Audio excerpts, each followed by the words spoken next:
J'ai vu une quantité incroyable de personnes perdre de l'argent à cause du FOMO. Et moi-même, j'étais victime aussi de ce fameux FOMO et je vais vous expliquer comment le maîtriser, ce que c'est et qu'est-ce qu'il faut mettre en place. J'espère vous apporter le max d'infos dans cette vidéo. Ce ne sont pas des conseils en investissement.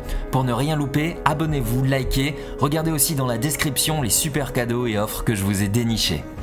Alors déjà, la première des choses, c'est de savoir ce que veut dire FOMO, le FOMO. Je pense que vous l'avez déjà tous vécu, notamment si vous êtes dans le monde de la crypto-monnaie, mais aussi si vous avez fait du trading en bourse, et bref, si des fois vous avez eu l'impression de louper une très bonne occasion, par exemple lors de promotions, lors d'un achat. On voit que le FOMO, c'est le syndrome ou anxiété de ratage, est une sorte d'anxiété sociale caractérisée par la peur constante de manquer une nouvelle importante ou un autre événement quelconque, donnant une occasion d'interagir socialement. Et ça, c'est hyper important, c'est le mot social à l'intérieur. FOMO, ça veut dire fear, donc peur, of, de, missing, louper, out. C'est concrètement la peur de louper quelque chose. Si par exemple vous allez des fois dans des communautés ou des groupes Telegram, vous allez entendre des personnes qui vont dire c'est le moment d'acheter ou c'est le moment de vendre, et il va y avoir plein d'autres personnes qui vont se mettre à suivre ces personnes-là sans avoir réfléchi et sans fondement. C'est là un effet social et c'est bien sa problématique. C'est que plus vous allez chercher à vous entourer de gens dans un sujet en particulier, et plus il va y avoir des personnes qui vont avoir tendance à paniquer et à faire face directement à leurs sentiments sans les analyser et à prendre en fait une mauvaise décision et surtout la communiquer à d'autres personnes. Et du coup, vous, qu'est-ce qui va se passer? Vous allez FOMO, parce qu'on vous FOMO, vous allez réagir de la même façon, vous allez vous dire ah, il y a tout le monde qui en parle, c'est le moment de vendre ou c'est le moment d'acheter. Et vu que vous n'avez pas à ce moment-là fait une réflexion avec des calculs, avec des mathématiques par rapport à des objectifs ou un calendrier, eh bien vous n'atteignez pas vos objectifs et vous vendez. Et souvent, ça se produit dans des cas comme ici. Par exemple, là on voit que ça continue à descendre, eh bien il y a des gens qui vont dire c'est fini, ça ne va plus jamais remonter, et là vous vendez et vous n'achetez plus, et vous voyez qu'au final après ça remonte,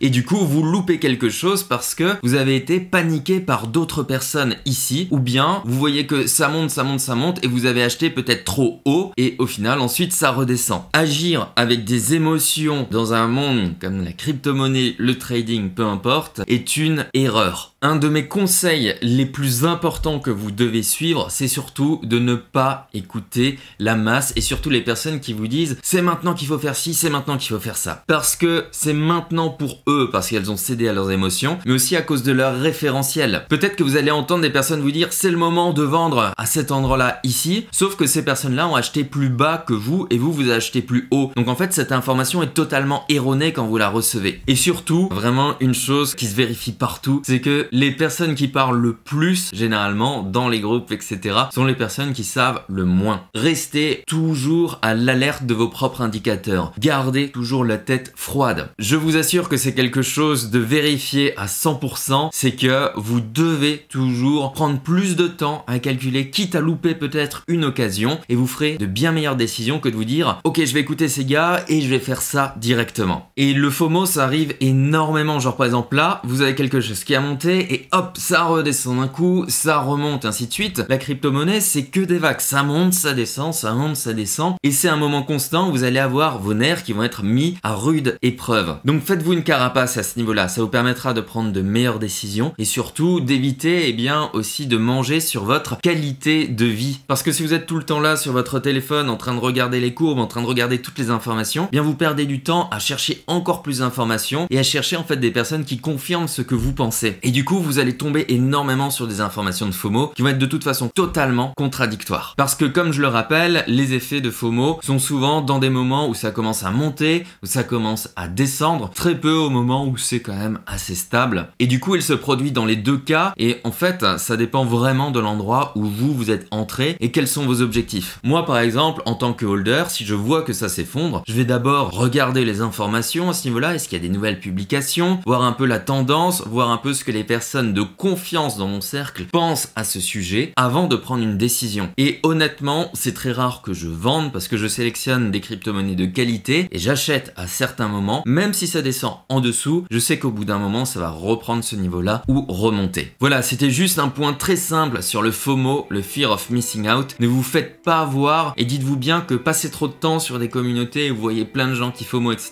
ce n'est pas bon ni pour votre portefeuille, ni même pour vous. Prenez soin de vous et à bientôt. Ciao!